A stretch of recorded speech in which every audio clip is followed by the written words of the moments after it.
बहुत समय पहले चाइना में एक बहुत बड़े फिलोसोफर हुआ करते थे जिनका नाम लाओ त्सु था। वो इतने अच्छे और ईमानदार व्यक्ति थे कि उनकी हर बात बहुत ही मूल्यवान होती थी। उनकी हर बात में सच्चाई होती थी। जब उस टाइम के राजा को लाओ त्सु के बारे में पता चला तो वो उनसे बड़ी बेसब्री से मिलना चाहते थे और राजा उनसे मिलने के लिए निकल गए। जब वो लाओ त्सु के झोपड़ी पर पहुंचे तो देखा उनके घर के सामने छोटा सा गार्डन है और लाओ त्सु उस गार्डन में मिट्टी की खुदाई कर रहे हैं। तो वो राजा लाओ त्सु के पास गया और पूछा, तुम लाओ त्सु हो? तो लाओ त्सु ने कहा, हाँ मैं लाओ त्सु हूँ, मैं आपकी क्या सहायता कर सकता हूँ? राजा बोलता है, मैंने सुना है तुम बहुत ही अद्भुत इंसान हो और तुम तो बहुत ही आम व्यक्ति दिख रहे हो, फिर भी तुम कितने शांत हो। मैं तुम्हारी तरह शांत रहना चाहता हूँ। मेरा दिमाग बिल्कुल भी शांत नहीं है। क्या तुम मुझे अपना दिमाग शांत कैसे रखते हो बता सकते हो? लाओ त्सु ने कहा, हाँ तुम एक काम करना, कल सुबह यहाँ आओ तो सूर्योदय होने से पहले। ये बोलकर लाओ त्सु शांत हो गया और राजा वापस चला गया और वो राजा रात भर नहीं सो पाया कि कल लाओ त्सु से क्या बताएगा। अगले दिन राजा सूर्योदय होने से पहले वहाँ पहुँच गया और देखा लाओ त्सु पौधे को पानी दे रहा था और राजा को पास बुलाया और बोला, अब तुम इन पौधों को एक एक करके पानी दो। इस जग की सहायता से यहाँ पर 15 पौधे हैं और तुम्हें सभी को एक एक करके पानी देना है। पर याद रखना, पौधों को पानी देते वक्त किसी और चीज के बारे में मत सोचना, केवल पानी और पौधों पर ध्यान रखना। अगर तुम कुछ सोचने लगते हो तो वहीं रुक जाना और फिर से पहले पौधे से पानी देना शुरू करना।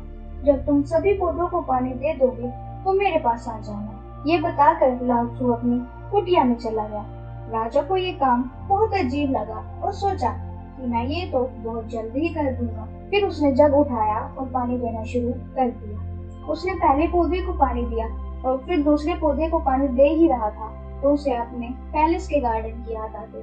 तभी उसे याद आया, लाओ त्सु ने कहा था किसी और चीज के बारे में नहीं सोचना, अगर सोचा तो फिर से पहले पौधे से पानी देना होगा। राजा ईमानदार था, उसे पता था अगर कुछ सीखना है तो लाओ त्सु की बात माननी होगी। उसने फिर से पहले पौधे से पानी देना शुरू कर दिया, फिर दूसरे पौधे को पानी दिया।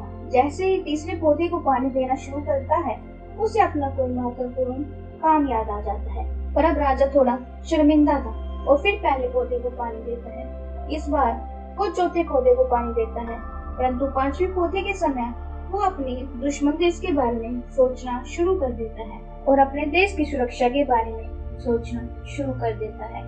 फिर उसे याद आता है कि कुछ नहीं सोचना। राजा फिर पहले पौधे पर आ जाता है। अब राजा बहुत उदास हो गया। जब भी वो बिना कुछ सोचे पौधे को पानी देने की सोचता है वो कुछ न कुछ सोचने लगता है। ऐसा करते करते शाम हो गई, परंतु राजा आखिरी पौधे तक नहीं पहुंच पाया तो वो उदास होकर नीचे बैठ जाता है। लाओ त्सु ये सब अपनी कुटिया से देख रहे थे। वो राजा के पास आता है और राजा से कहता है कि मैं बहुत खुश हूँ तुम्हारी ईमानदारी से। अब तुम मुझे ध्यान से सुनो। जब दिमाग में कोई भी विचार नहीं होगा तभी दिमाग का असली व्यवहार ऊपर आता है, तभी आपको छोटा सा काम भी शांति और खुशी दे सकता है। राजा पूछता है, ये कैसे हो सकता है? जब भी हम कुछ काम करते हैं तब हमारे दिमाग में बहुत विचार आते हैं। फिर लाओ त्सु बोलता है, तुम ये काम इसलिए पूरा नहीं कर पाए क्योंकि तुम्हारा पूरा ध्यान इस काम पर नहीं था और तुम्हारा ध्यान इस काम पर इसलिए नहीं था क्योंकि तुमने कभी भी किसी चीज पर ध्यान लगाने की कोशिश ही नहीं की। और जब तक तुम्हारा दिमाग किसी एक चीज पर ध्यान नहीं लगाता तुम शांत नहीं रह सकते। राजा को समझ आ गया जो लाओ त्सु से समझाना चाहता था। राजा सोचता है अब वो कुछ भी करेगा तो उसे बड़े ध्यानपूर्वक तरीके से करेगा ताकि वो अपनी ध्यान की शक्ति को बढ़ा सके। अगर हम अपनी जिंदगी में देखते हैं, हम किसी भी फील्ड में आगे जाना चाहते हैं तो हमारे पास भी ध्यान को केंद्रित करने की शक्ति होनी चाहिए। फिर चाहे वो काम हो या व्यायाम, ध्यान को केंद्रित करना बहुत जरूरी है। इस वीडियो में हम ध्यान को केंद्रित करने की टेक्निक बताएंगे। ये टेक्निक न केवल आपको काम में सहायता करेगी बल्कि मेडिटेशन में भी हेल्प करेगी। जब भी आप मेडिटेशन करते हो पहले इस टेक्निक को करना। इस टेक्निक के लिए पहले शांत मुद्रा में नीचे बैठ जाओ, अपनी कमर को सीधा रखो और अपनी आंखों को बंद रखो और गहरी सांसें लो। अब 50 से 1 तक उल्टी गिनती बोलो और सांस को खींचते वक्त किसी एक शब्द पर ध्यान केंद्रित करो, जैसे ओम, बुद्धा, जीसस और वाहिगुरु।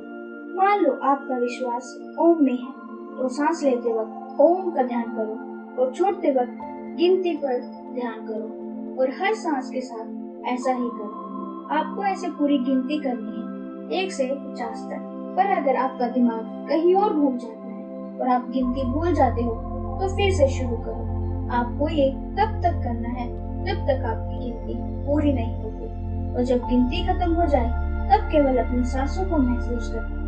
ऐसा करने से आप न केवल मेडिटेशन में सक्सेस होगे बल्कि असल जिंदगी में भी सफलता पाओगे।